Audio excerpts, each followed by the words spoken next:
آپ کو مختلف مشورے دیں گے۔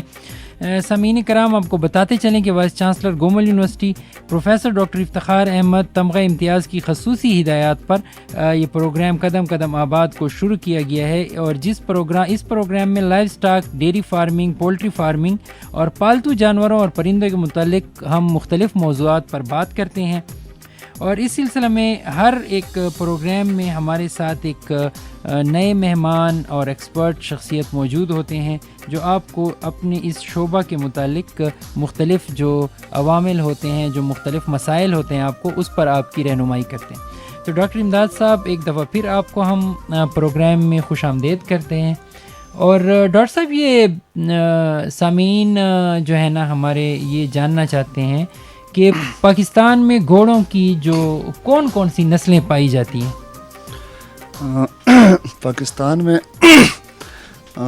گھوڑوں کی ایک تو لوکل نسلیں ہیں جو قدیم سے ہی جو پاکستان کے مختلف علاقوں میں آباد ہیں، اور ان کا کوئی خاص نام تو نہیں ہے، مگر علاقے کی نسبت سے ان کو اپنے نام دیے جاتے ہیں، جس طرح بلوچی قسم ہو گئی، سندھی ہو گئی، کچھ یہ مری ٹائپ پہ نکرے سفید گھوڑے زیادہ پائے جاتے ہیں۔ صحیح۔ اور پنجاب میں کچھ اس کی خاص نسلیں ہیں جن کے اپنے اپنے نام ہے، مورنا، سائیں، کاکا، برا والا، انمول۔ صحیح۔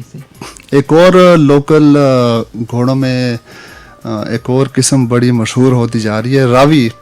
شاید اس کا کوئی انڈیا کے ساتھ تعلق ہے، مگر پنجاب میں یہ بہت زیادہ بہت زیادہ اسے پسند کیا جاتا ہے۔ ہمارے ڈی خان میں بھی بہت سارے لوگ اس کو انتہائی شوقیہ رکھتے ہیں۔ اس کی وجہ یہ ہوتی ہے کہ اس کا جو کلر ہے بہت خوبصورت ہوتا ہے، مطلب انتہائی اٹریکٹیو اس کا کلر ہوتا ہے، اٹریکٹیو کلر کی وجہ سے۔ جی اور جی ڈاکٹر صاحب، اور اس میں جو ریس کے گھوڑے ہیں، یہ کیا اس کی کوئی کیٹیگریز بھی ہیں کہ کوئی ریس کے اسپیشل کوئی گھوڑے ہوتے ہیں؟ ہاں، ریس میں اگر ہم گھوڑوں کو دو قسموں میں تقسیم کریں، جی تو ریس کے گھوڑے جو ہے پاکستان میں زیادہ تر لوگ جو ریس کے لیے رکھتے ہیں وہ تھارو بریڈ گھوڑے رکھتے ہیں، جو کہ پاکستان کے اپنے گھوڑے نہیں ہیں۔ صحیح۔ اصل میں یہ جو تھارو بریڈ گھوڑا ہے یہ پیدا کیا گیا ہے عربی نسل کے گھوڑے اور انگلش گھوڑوں کے ملاپ سے۔ صحیح۔ تو اس کی جو اگلی جنریشن ہے وہ تھارو بریڈ ہے، اور جب ان کو ٹیسٹ کیا گیا، دیکھا گیا، تو پتہ چلا کہ ان میں جو ریس اور دوڑنے کی جو صلاحیت ہے وہ بہت زیادہ ہے۔ تو اسی طرح پھر ان کو پاکستان لایا گیا، اور پاکستان میں بھی ان کی مقبولیت زیادہ ہو گئی، اور زیادہ ہونے کی وجہ یہ ہے کہ جو ہمارے لوکل گھوڑے تھے وہ اتنا ریس نہیں کر پائے جتنا یہ تھارو بریڈ کر پائے۔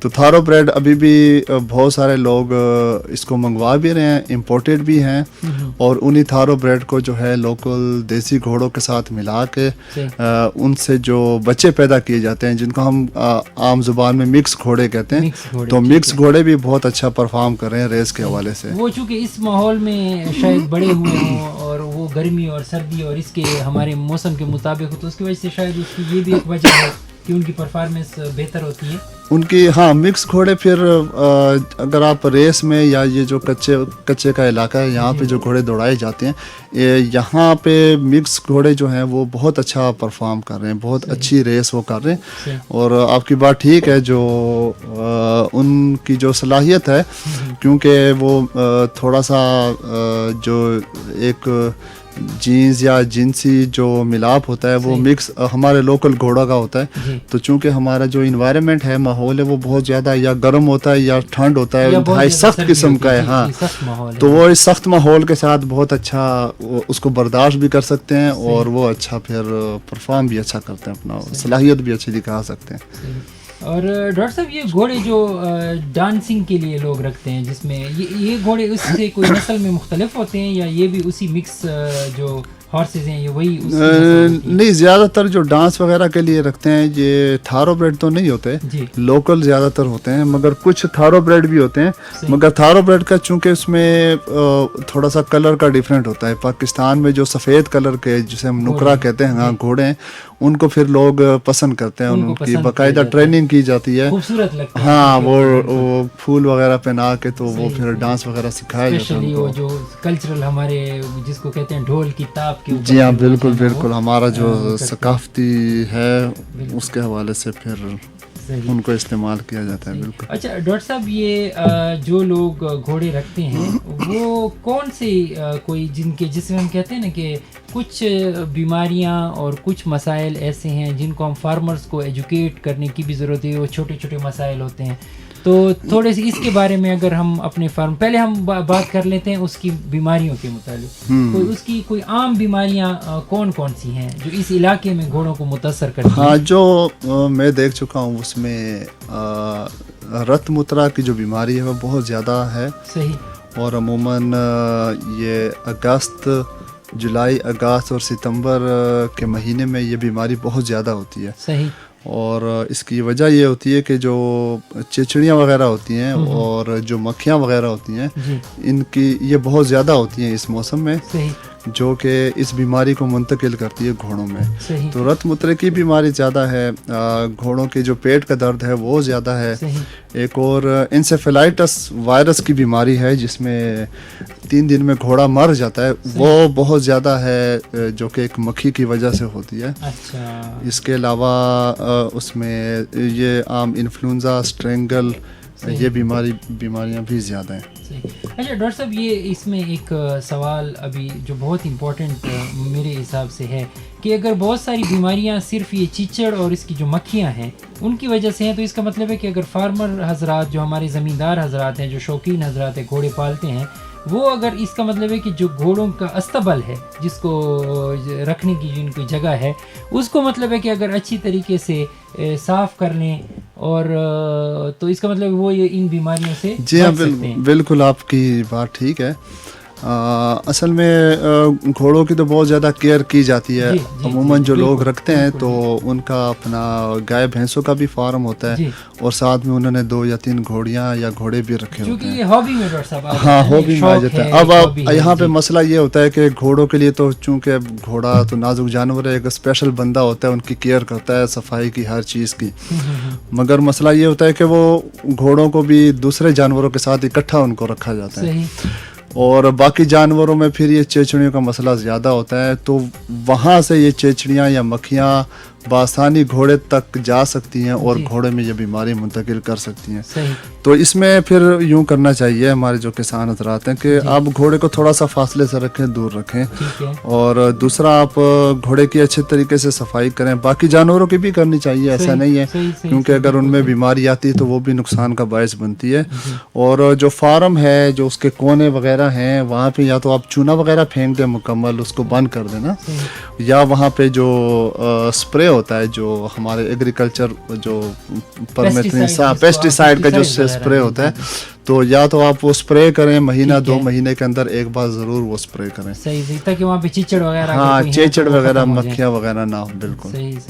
ایک اور میں بتانا چاہوں گا, جو گھوڑے رکھ رہے ہیں یہ تھوڑا, اگر یہ عموماً آپ نے یہ مونا ڈیپو اور یہ جو بڑے بڑے فارم وہاں پہ آپ نے دیکھا ہوگا, تو وہاں پہ وہ دھواں بنایا جاتا ہے, دھواں, ہاں شام کو. تو آپ کو ایک ایسی چیز سلگھائیں کہ جس سے دھواں نکلتا رہے, اور اس کا فائدہ یہ ہوگا کہ جو مکھیاں ہیں جو کہ بیماریاں, خطرناک مکھیاں جو کہ بیماریاں منتقل کرتی ہیں, کوئی ہے جس کو اگر وہ سلگایا جائے وہ ملتی بھی ہے بازار میں بڑی آسانی سے. ہاں بالکل بالکل, جراثیم کش بھی ہے اس کا, جراثیم, ہاں وہ بالکل بالکل بالکل وہ والی ہے. اس کا مطلب ہے کہ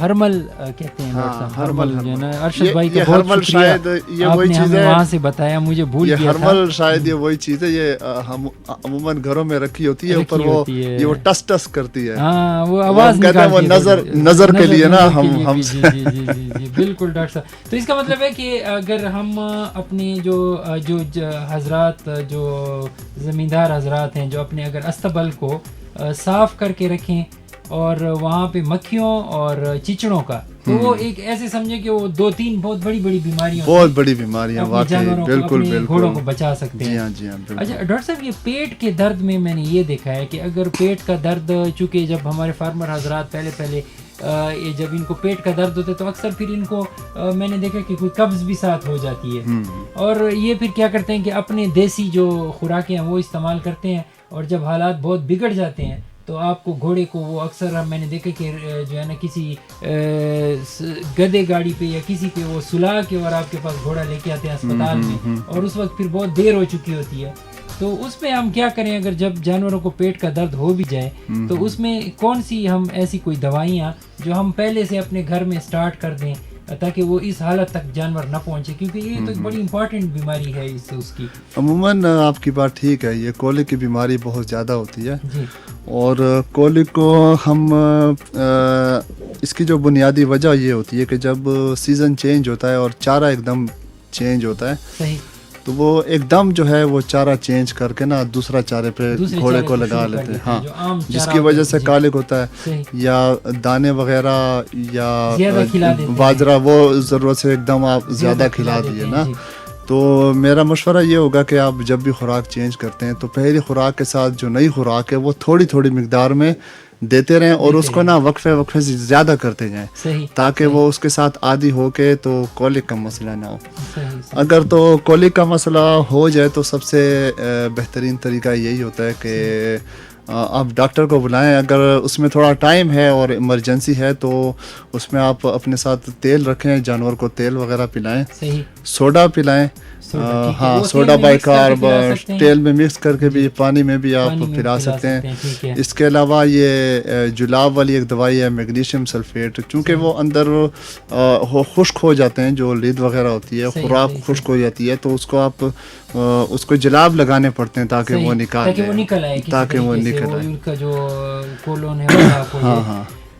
ایک اور چیز میں بتاؤں گا، یہ عام پنساریوں کے ساتھ ملتی ہے، مسبر، ہاں 30 گرام اگر وہ کھلائیں تو اس سے بڑا زبردست جو ہے ہوا بھی نکل جاتی ہے. صحیح. اگر جانور کو انیشیلی کوئی مسئلہ ہو تو اس کو اس سے ریموو کیا جا سکتا ہے. تو یہ ڈاکٹر صاحب کی قیمتی باتیں ہیں جی، یہ بڑی قیمتی نسخے ہیں. ڈاکٹر صاحب کو بڑا ایکسپیرینس ہے، تقریباً کوئی 15 سال کا، جو میرے ڈاکٹر صاحب اس طرح ہی ہوگا 15-16 سال کا تقریباً ہے. تو 15-16 سال ڈاکٹر صاحب اس گھوڑوں کے متعلق امور میں بہت مہارت رکھتے ہیں، اور یہ بڑی قیمتی نسخہ تھا. جیسے ابھی انہوں نے بتایا مصبر کا، یہ مجھے خود بھی نہیں پتہ تھا، ایون میں بھی کبھی کبھی یہ تھوڑی سی پریکٹس ہم کر لیتے ہیں. تو یہ جن سامعین نے ہمارا پروگرام ابھی جوائن کیا ہے تو ہم ان کو بتاتے چلیں کہ آج ہمارا جو پروگرام ہے وہ گھوڑوں کے متعلق جو عام بیماریاں ہیں اور ان کی دیکھ بھال ہے اس کے متعلق ہیں. اور اگر وہ کوئی سامعین ہمارے پروگرام کو جوائن کرنا چاہتے ہیں تو وہ کیمپس ریڈیو کے نمبر 0335-506-3336، ایک دفعہ میں اردو میں بتا دیتا ہوں، 0335-506 اور 3336 کے اوپر آپ اپنا SMS کر سکتے ہیں. آپ اپنا وائس میسیج واٹس ایپ پہ کر سکتے ہیں، اور ہم آپ کے واٹس ایپ میسیجز کو لائیو بھی چلا سکتے ہیں اگر آپ کہیں تو. سامعین کرام، آپ کو بتاتے چلے کہ پروگرام قدم قدم آباد vice chancellor Gomal university professor doctor Iftikhar Ahmad تمغہ امتیاز کی خصوصی ہدایات پر ہر بدھ کو دن 11 بجے سے 12 بجے ہم آپ کی خدمت میں پیش کرتے ہیں. اور اس پروگرام میں life stock, dairy farming, poultry farming, پالتو جانوروں اور پرندوں کے متعلق ہم مختلف موضوعات پر بات کرتے ہیں. اور اس سلسلہ میں اس شعبہ کے جو ایکسپرٹ حضرات ہیں، جو ڈاکٹر حضرات ہیں، وہ ہمارے ساتھ شامل ہوتے ہیں اور آپ کی رہنمائی کرتے ہیں مختلف عوامل کے اوپر، اور آپ کو ان کی بیماریوں اور ان کی دیکھ بھال سے متعلق آپ کو وہ ٹریننگ ایک قسم کی دیتے ہیں، آپ کو ٹرین کرتے ہیں. ڈاکٹر صاحب، ایک جو بہت اہم شعبہ ہے گھوڑوں کا، جو میں نے یہ دیکھا ہے کہ ایک تو بیماریوں والا شعبہ ہے، اور ایک جو دوسرا بہت اہم شعبہ ہے کہ جو ایکسپرٹ ہیں، جو اس کے جس کو آپ کہتے ہیں جو گھوڑے پال حضرات ہیں، وہ بہت ساری چیزوں سے لا علم ہے، اسپیشلی ان کی جو مینجمنٹ ہے اور ان کی جو ہاؤسنگ ہے، جس کو ہم کہیں کہ ان کے رکھنے کا جو طریقہ ہے، اس کے متعلق اگر یہ چونکہ بہت بڑا ٹاپک ہے، ہم ایک درمیان میں چھوٹی سی بریک بھی پھر لیں گے. اس کے متعلق کوئی ہمیں پہلے آج ہم ذرا دیکھ بھال سے متعلق کوئی چیدہ ہمیں تھوڑے سے اس کے پوائنٹس بتا دیں. جی ہاں، بس جو گھوڑے پال حضرات ہیں ان کو یہ خیال کرنا چاہیے کہ جب گھوڑے کا جو آپ کمرہ بنا رہے ہیں جی، وہ کھلا اور کشادہ ہونا چاہیے. اس میں ہوا یا وینٹیلیشن